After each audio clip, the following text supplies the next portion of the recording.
So, Phil, welcome back to my second podcast, second part. Just say hi, guys. What's up, y'all? Thanks for watching. Hello. So yeah, we got a bunch of stuff to talk about. We got Bubba Wallace, all of that situation. Talladega, Ryan Blaney winning with that was a pretty crazy finish. So yeah, I guess we'll start out with what were your guys' thoughts on Talladega? All right. As y'all probably don't know, or y'all should know probably, I'm Savage NASCAR. And the race I thought was really good. I did not expect some of the stuff to happen in it. I thought there's gonna be more wrecks in the race, but it was a pretty good race. I wouldn't say it was like better than last year's, but I really liked it a lot. I thought Ryan Blaney. I was hoping someone else who hasn't won in a while would win, but I was glad Blaney won. See him win a race this year. Ricky Stenhouse is so close to getting another victory at Talladega. And yeah, it was a crazy finish. I really enjoyed it. Yeah, Ricky Stenhouse Jr. He's either when he's racing at any super speedway, he's either a monster wrecking the whole field or he's running in the top 5 the whole race. Yeah. Well, it was an okay race. In my opinion, it was just decent, Since I'm a huge Jimmy fan, I'm actually kind of really mad at Harvick, but I may have broke something when he wrecked. Not going to this, but Yeah, I was. I was really screaming. I was going for Jimmy so bad, and then when he got wrecked, I threw something and it broke, and my parents got really mad. But it is what it is. Yeah, like I was upset too for sure, and I was like, man, I had it as I told y'all in the last episode. I can't like I didn't have a whole lot of confidence that Jimmy would win just because of all the times he's wrecked at restrictor plate tracks and at super speedways recently. So I was like going into the race out of mindset knowing he probably would get wrecked, and I wasn't very confident. But when I saw him get to the front, I'm like, well, maybe he has a shot. And then yet again, I was disappointed. Harvick tried to fit a gap. It came down just a little bit. Harvick came up a little bit, and he spun out. But he still finished the race. So that's the plus. Well, at least he didn't get any damage to the car. I mean, he had such a huge run, and I was like, at that point, I thought I knew Jimmy was gonna win, but I saw it coming when I got on the Harvick. When they showed it on the Harvick hood cam or whatever they said, I knew at that point Harvick was going to turn him because it was just really tight between the corner panel and the bumper. Yeah, Jimmy was probably going to take the lead because he got a really big run. Because yeah, it's just really disappointing that happened. Yeah, Kevin Harvick's one of my favorite drivers. I don't dislike him. I would say Harvick's one of my top 10. So when he spun Jimmy out, I wasn't too mad at Harvick. I know a lot of people were. I was in a couple group chats when the race was live, and people were really upset, including Andrew. And yeah, and then I thought Hamlin was kind of dirty at the end. He just wrecked Boyer on the backstretch for no reason. And then the guy who I picked to win, Tyler Reddick, I thought he was going to win. He led the first stage, and he was up front all day, and he was coming back up to the front again, and he got involved in that. Yeah, well, Tyler Reddick was leading. I was thinking about what you said a couple days on the podcast, and I was like, oh, Tyler Reddick, he could actually win this thing. Yeah, it would have been cool to see him win, but I'm pretty happy with Blaney winning. I like him. He's a good driver. Team Penske ran really good today. The Ryan Blaney, Joey Logano, and Brad Keselowski, like every restart, they were there. They were just all there. 3 of them pushing each other. Yeah, they were up there throughout the day. Brad kind of fell off towards the end. But I mean, Logano was up front a lot. Hendrick was pretty good at Talladega. Not all of them were up front at times, but Byron made his way up to front. Bowman was sort of mid-pack throughout the race. Elliott the same way, and Elliott ended up getting wrecked. But yeah, I thought the teams, the manufacturer that ran well in the race Monday was Ford. A lot of Ford cars are up front. Almirola got third spinning backwards, so it's kind of cool to see him up front. Yeah, really late in the race. Actually, when they were coming down the trioval, you could see John Hunter Nemechek was on the outside in third, looking like he could possibly take the lead. It would have been really cool to see him win. I like him. Yeah. He's talented, or he's like pretty much outdoing his equipment. Yep, he is. Because really, the two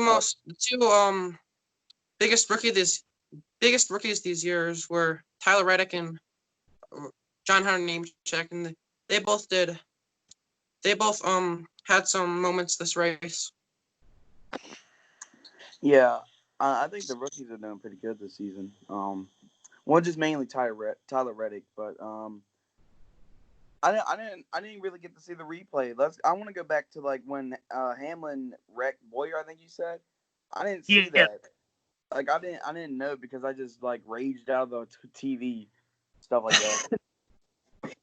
But I didn't get to see the replay. I can search it up right now, but I mean, I didn't know what happened. All I know is that Jones got wrecked by Blaney, which that was Blaney. Blaney was stupid for that. He took him out, and he just went right up on him. But I hate Jones too, so I don't really care. But I didn't see where Hamlin wrecked Boyer. Yeah, he kind of clipped him on the backstretch. You can't really tell from their angle, but you could see him turn him. But I'm sure, like, I don't know if it was intentional or not. You know? I'm pretty sure Hamlin's going to get a lot more hate from that now. I think Hamlin's sort of like a lot of people, but he's also liked by a good bit of people. He's like one of those drivers that has a lot of haters, but also a lot of fans.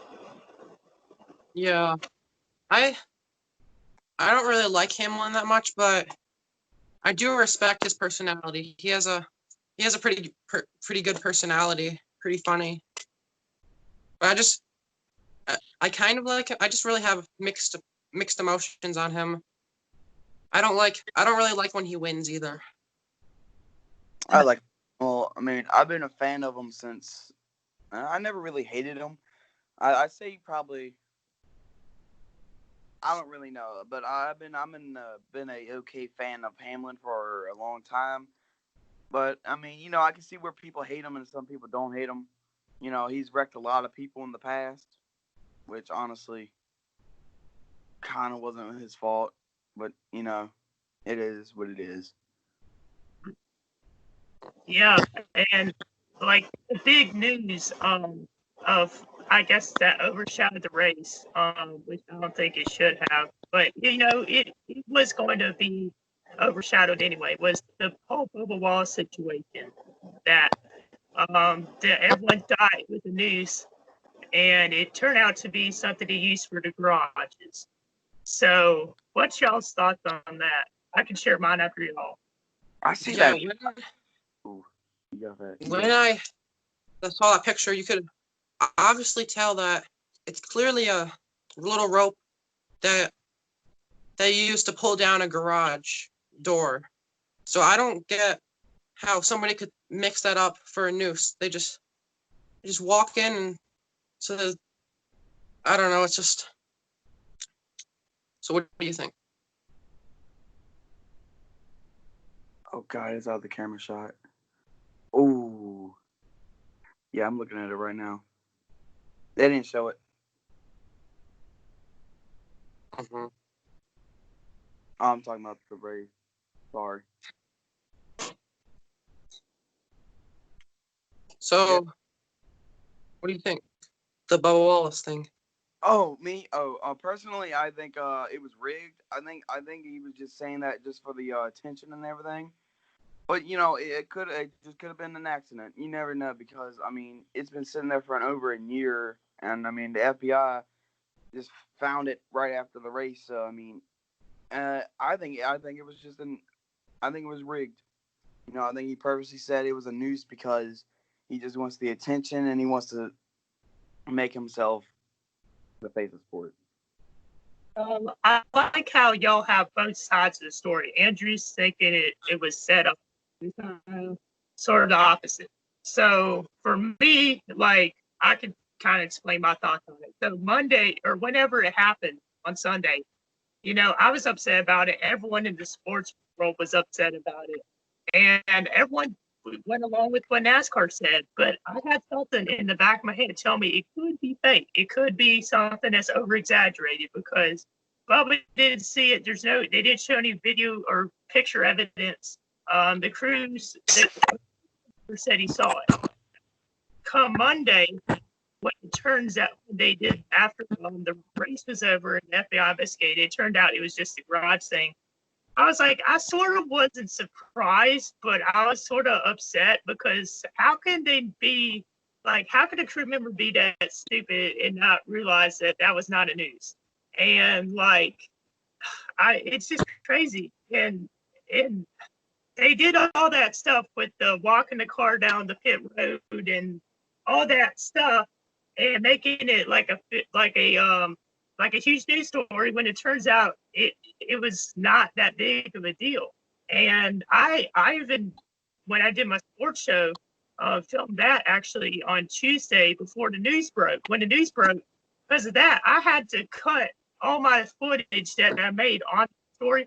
I had to delete that completely because of that, and I couldn't use it because it turned out to be not real, and it makes me upset that some people are calling it Jussie Smollett point 2.0.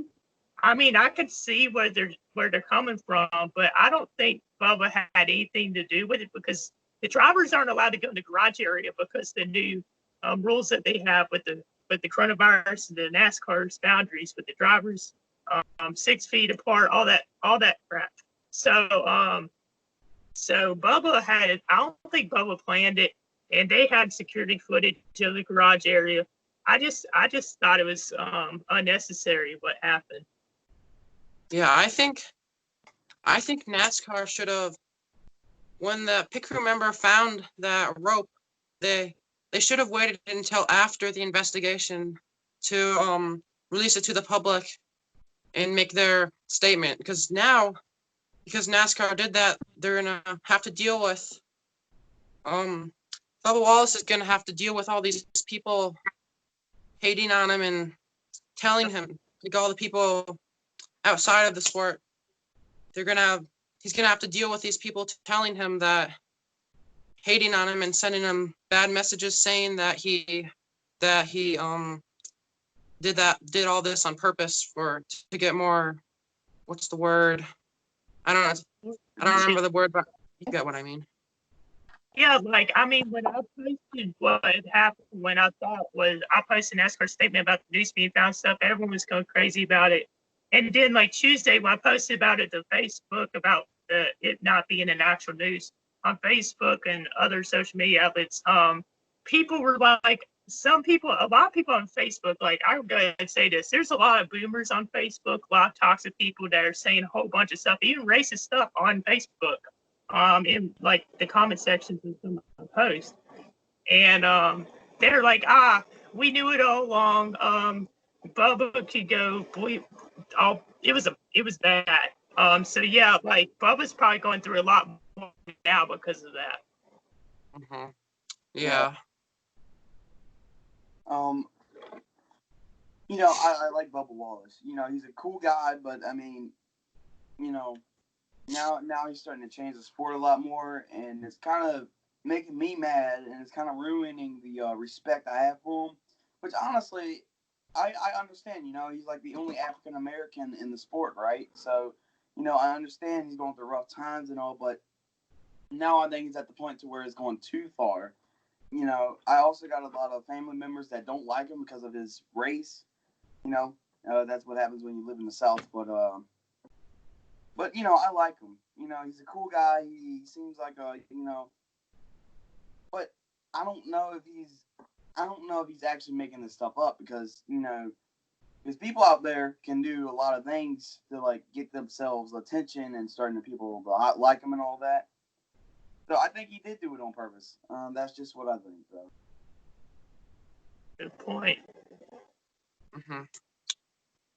Yeah. So, got anything else to say, anybody? Not about this. No. Okay. Yeah, I think I'm all talked out. So, kind of moving the topic, the Pocono race is coming up. I don't exactly remember exactly when it is, but it's Saturday and Sunday. It's gonna be a Pocono doubleheader. I'm actually pretty excited for that. Really nobody in my family is really excited for Pocono because they'll be really bored because the last few races were not the best. But I'm actually pretty excited. So, who do you think's gonna win, or do you think anybody's gonna go back to back, win both of the races, or what do you think? I'm not. Jenny, but I mean, I don't like Pocono. Pocono is like one of those tracks where like, oh, you gotta have fuel mileage and everything. But it's gonna be cool to see a back-to-back race. At least got something to do this weekend. But no, I think I think Kyle Busch is gonna win one, and maybe Kevin Harvick is gonna win another. Like I said, it's probably gonna be a boring weekend, but it's got something to do. I mean, I agree with you. I think Kyle Busch will win one of them. Before I talk about the race and stuff, I will say Pocono is one of the tracks that I feel like a lot of people, of course, don't like Pocono. I mean, it's been the sport for a while, but some of the races have been boring. I will, agree to that. I think Pocono to me is fascinating. Like, it's an odd track. It's in the middle of nowhere, bunch of trees, triangle, 200 something miles an hour to the first turn. That is one of the hardest tracks on the schedule. And people don't realize how hard that track is. It's physically demanding. It's hard on the cars. You see people who are tired, they're automatically in the wall. Anything bad happening going into one of these corners, it's a straight disaster. And we've seen that in IndyCar and NASCAR. IndyCar especially, like, I'm glad they stopped racing IndyCars there because too many people were getting hurt there in IndyCar. And but Pocono, I feel like I will go and say this too. I'm sorry, I'm kind of rambling, but I can't watch the races this weekend, which kind of sucks because the one day that they have the race on Fox, because I have cable, the one day that they have the race on Fox is on a day I work, Saturday. I work all day Saturday. And then they have the race on FS1 has to be on Sunday when it's the only day I'm free. On FS1, I don't have FS1, so I can't watch it. So I can't watch both of the races, which kind of sucks. But I mean, I'm excited for it. I hope there's a bunch of crazy action. I like how they go 5 wide sometimes at the Pocono, and I like watching old races at Pocono as well. But I think Kyle Busch will win one of the races, and I'm going to go with Eric Almirola winning the other one. Wow, Eric Almirola. All right. Yep. Yeah, I agree. I think Kyle Busch is gonna break his winless streak again and win at Pocono like he did last time. Yeah, I agree with you on there, but I just don't really see anybody winning both of the Pocono races. I don't really know who I picked for the other one. I think Jimmy will have a good shot. Pocono, how many? Like 2 or 3, maybe. I don't know. Yeah, I think he has like 2 or 3 Pocono wins. That's most of the reason why I hate that track, because I call it the Pocono curse. People lost the brakes and stuff and hit the wall in turn 1. Like Jeff Gordon did. I think after that he started sucking a lot. Jimmy hit it, and that's where he started losing all these races from. That's why I hate it, because I call it the Pocono curse. And then Bubba Wallace hit it one time. I think that's why he sucks in all the way back there in 15th and 20th. That's what I think. Yeah, like that's one thing people don't realize. The Pocono curse it's been in Pocono since the 80s. Like, if I remember correctly, one of the posts that I did the other day was on the 79 race. That was the first race that I feel like they started to have the Pocono curse. And then, like, you see Richard Petty broke his neck in a wreck there. Dale Sr. flipped a couple times there with his teammate. You seen guys go over the wall there. Greg Sack had a bad wreck. They see Bubba Wallace even had a bad wreck there not long ago. And you just see so many bad crashes at Pocono. But like Steve Parkadale Jr., that's one of the most famous wrecks at Pocono, the one on the first lap. And I mean, Pocono can be exciting, but it can be boring too, because sometimes it's just straight single file for many, many laps. I think Elliott Sadler wrecked there once, and he when he got out of the car, he looked like he was hurt. Yeah, I remember that race. I was watching it live. The engine just flew out of the car. All because Jimmy Johnson wrecked Kurt Busch. That was like Jimmy Johnson's only rival. Yeah, Johnson tangled a year later when Busch was in the 22 car. They tangled on the final lap. Yeah, you don't really see Jimmy making any rivals out there. Yeah, I guess that one makes him so respectable, huh, guys? Yeah. I had a whole entire discussion last night about why Jimmy Johnson's like the best of all time. One of those Instagram. Yeah, I agree. I think Jimmy is the GOAT. Yeah, he wouldn't be the best of winning because he's had a really well. Actually, I think Richard Petty went on for 5 years without winning. 8 years. How many? 8, I think. Don't get me started on the GOAT discussion. Once y'all present your facts, I already know who I think's the GOAT. But Richard Petty, Senior, Johnson, all have 7 championships. But to me, and even my thoughts on the NBA, the GOAT discussion doesn't just involve championships. It has to include wins, starts, poles, what drivers did in their careers. And even though Richard Petty may have raced longer, he had a heck of a lot of 250 more than that. Dale Sr. had 76. Johnson has 83, I think, right now. And to me, Johnson is my greatest NASCAR driver of all time. It's Richard Petty. He has most wins, a lot of poles. I think twice as many poles as Johnson does. Top wins, not as many DNFs.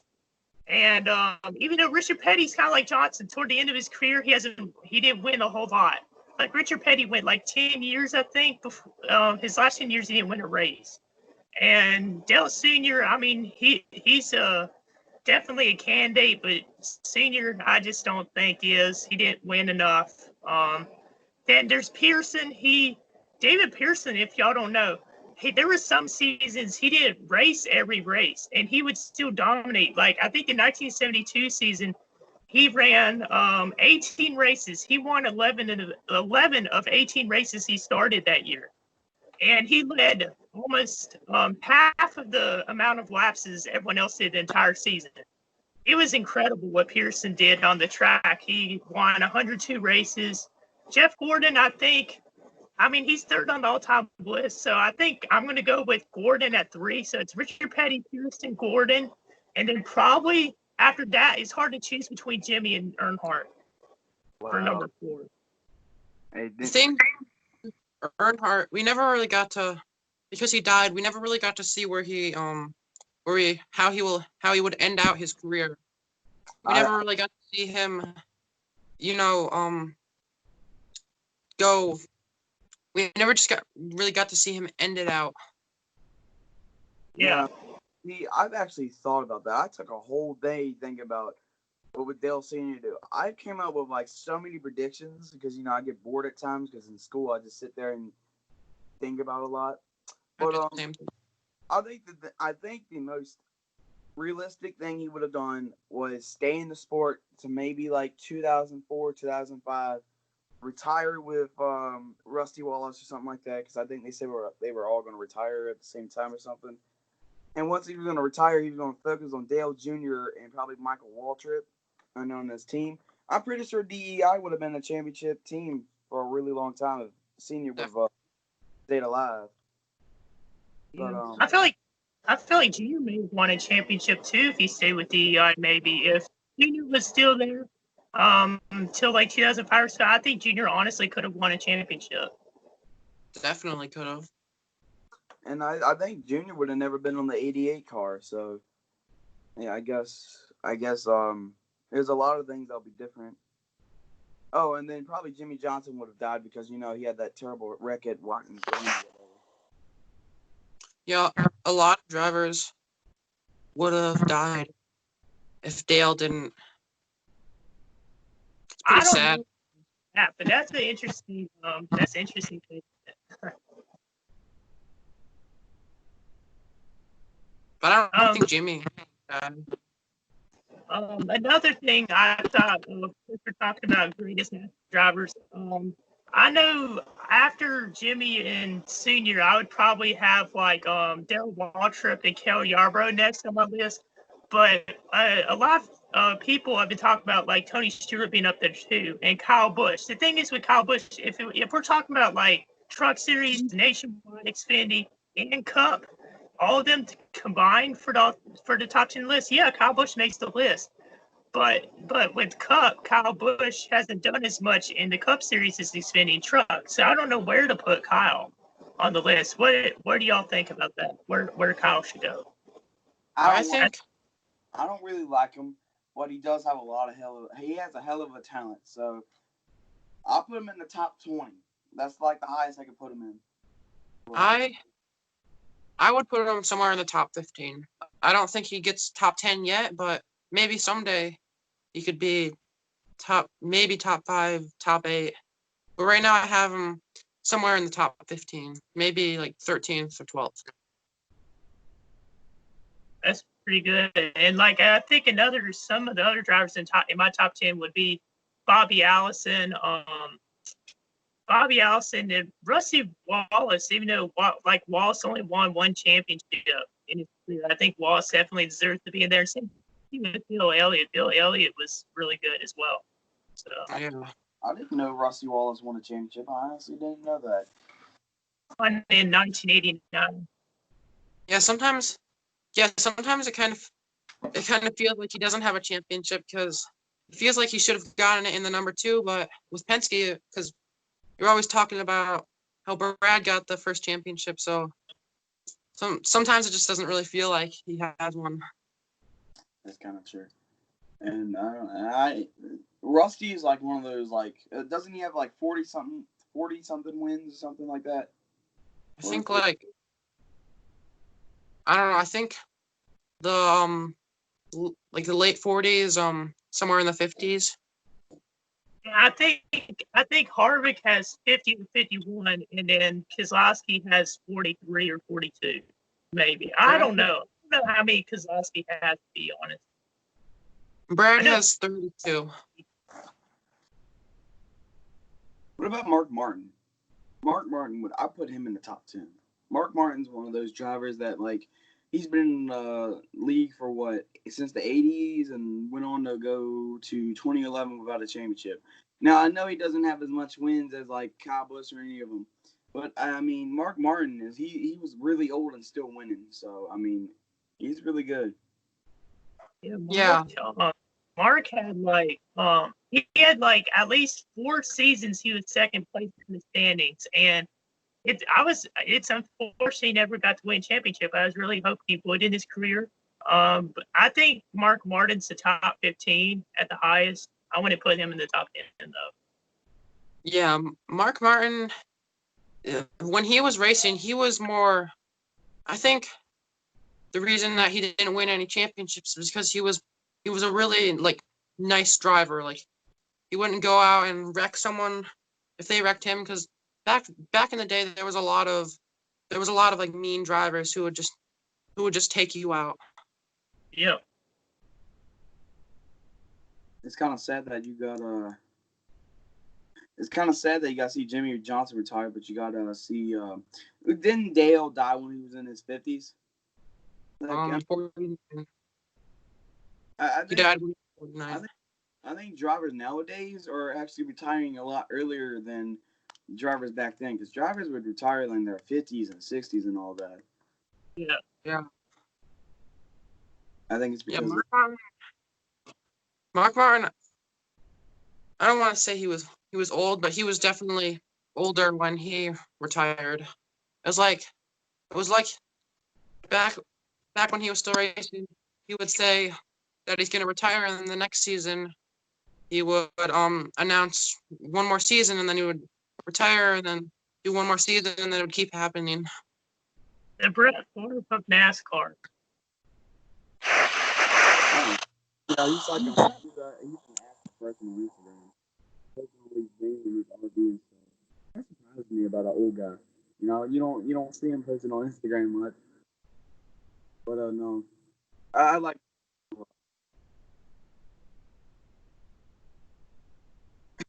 I couldn't hear anything you just said. Your voice got really muffled up.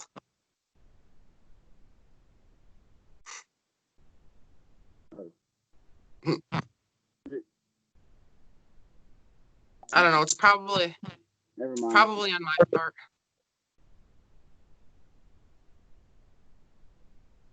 So yeah, I'm all out of things to talk about. You guys have anything you want to talk about? Anything specific? Is there anything? Let's see. We could. I have something else in mind, but first I was thinking of like, is there anything like in the diecast series community going on right now that y'all want to talk about? I have a race day in my series. What does a fake injury does in the sport? Like, I mean, I'm sitting here with like all these people texting me, "Oh, this guy's fine now." I'm like, do people get injured in the diecast series now? People do that.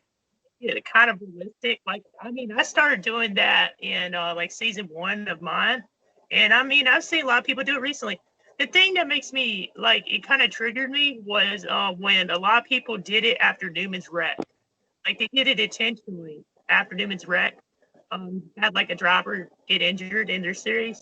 So I felt like that was like bad timing. But like when it's out of nowhere, when it's like not after someone else in real life gets hurt, then I'm fine with it, you know? Yeah, I did something like that like once. I think at like the Charlotte Roval, somebody got hit into the fence for the whatever it's called, the chicane. You see, I want to do my own diecast series, but like I said before, I don't have followers, so you know, I got all these old cars though, like this one right here. Like I mean, I probably got over 100 diecast cars, honestly. And I know one of my cousins, you know, he's kind of huge on NASCAR too. He has probably over 200 on, probably 600. I don't even know. Yeah, I probably about to. Like, I don't think I've cracked 100 yet. I think I'm in like the 80s, 90s range. My brother has over 100. Then I also have the track cars, the nice little track cars, the Daytona 500 car. You know. My brother actually has a Michigan International Speedway car. Got it at a garage sale. I've thought about like I think I said this maybe in the last episode. Like I mean I have enough diecast cars to do series in the 70s,